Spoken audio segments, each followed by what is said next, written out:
It has some sea lice on them.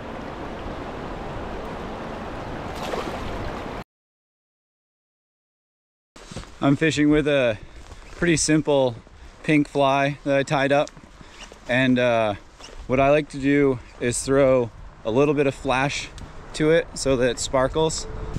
Gotta say, when you come down to a fishing spot when the salmon are running and there's nobody fishing, it's not necessarily a good sign because it tends to mean that the fish aren't here yet. But we'll do our own investigating. Seen any pinks? You don't see anything? Over the years, I've noticed a pattern. If there's a lot of pinks in the river, there's probably a couple silvers too. That being said, you don't know until you know. So get out there and fish.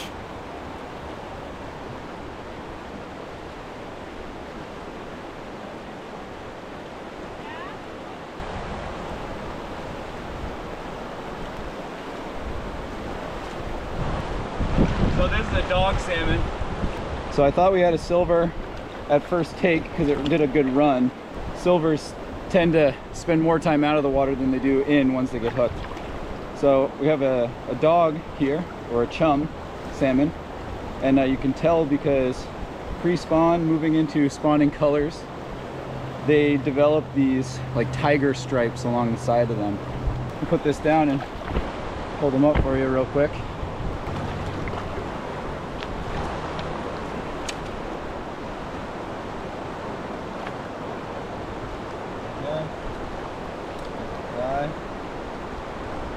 And the fish. Pretty great. I'll let him go back. Let's try another one. So my initial impression is that the pinks are definitely not in, and typically you have a pink on every couple casts when they're thick in here, so a little early for pinks. I've seen 2 dogs and no silvers. We got Tristan yelling, saying she's got one on, so I'm gonna come help her. Did it jump? No? I thought it was a log at first, but it hasn't been jumpy. I just saw it for a split second. Oh. So that one popped off. We checked the hook. Hook's a little dull, but just instructing Tristan to give it a little bit more of a hook set. And now I'm gonna walk downstream a little ways just to see what I see in each of the holes, because you know they kind of just are anywhere and everywhere. As they get deposited in here after high tide, they kind of tend to stay in their lanes for a little while, wait for the next high tide to push them even higher in the river. So let's see if I can find a pink to show you.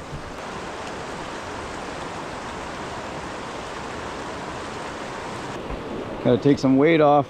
It's a lot shallower down here and I'm hitting the bottom real quick. Pinks tend to hang out in the slower water right behind big rocks. So I'm gonna walk down around the corner here and see if we can find a school of pinks so I can show you what a pink salmon looks like. We constantly get free gear down here on Bird Creek. When walking around the lower section, I notice a fish dart from one hole to the next. Silvers tend to be the fast-moving ones, jumping from hole to hole and sprinting up and down the river.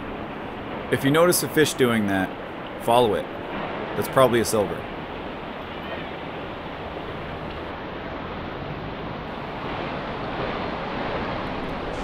As soon as this fish knew it was hooked, it ran about 100 feet upriver, which makes me think this might be a silver.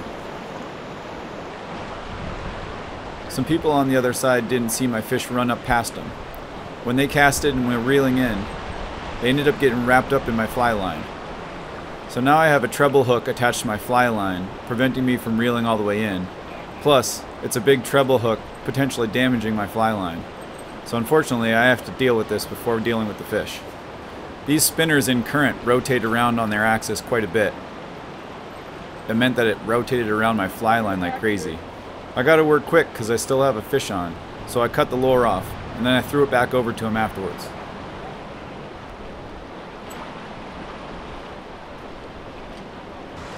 At this point, the fish kinda had me beat. I was way downriver and a lot of line out. He did one good run and broke me off.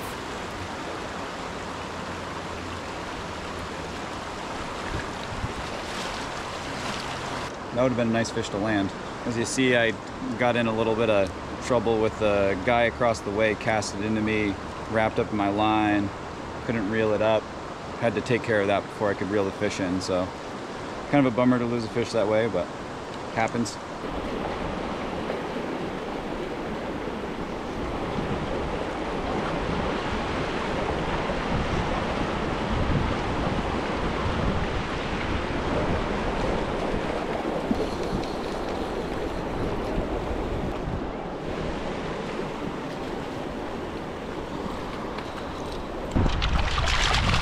All right, so we got a pink here. It's a buck or a male, and you can tell because it has the hump. The hens don't get that.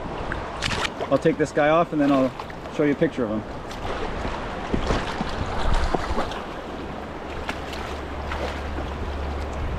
So it has some sea lice on him.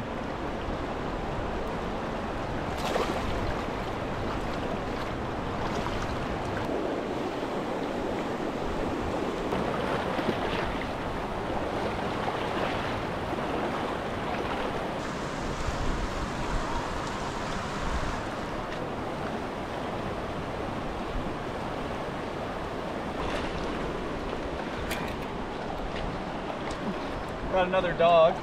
It's kind of hard to tell once you first hook up what you have just by the way it looks in the water, because these look a lot like silvers in like 3-4 feet deep of water. A silver, as soon as it hits, it's going to take air. It's going to jump right out of the water. It's going to scream 100 feet up or down river.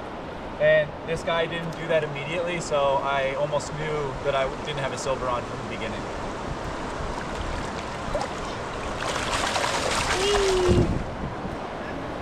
Just to show you what I was using, it's a simple Russian river fly. Nothing special to this. It's just some bucktail tied onto a hook. What makes it a Russian river fly is the hook shank being a 3/8 inch gap.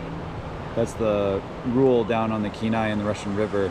Just like the other fly that I was talking about, you can see that I've trimmed this down so there's only just a couple of threads. When you buy these new, they're really big and bushy, and they're a little bit buoyant for that. So I cut them down a little bit to get this thing to drop a little bit better. We've been down here for almost 2.5 hours, I'd say. And it looks like Tristan has become a little bit tired of fishing. A little lost and found. Got a Mepps, a Blue Fox, Super Vibrex 5, and then a Spin and Glow with a little egg sac, little fake rubbery egg sac on it. Well, it was great weather-wise. Sunny, warm, light breeze. Can't complain about that. The pinks have not either come in at full force or they're in the upper river right now. My guess is that it's about a week away and the pinks will be here in a pretty high count. The dogs are here in small numbers.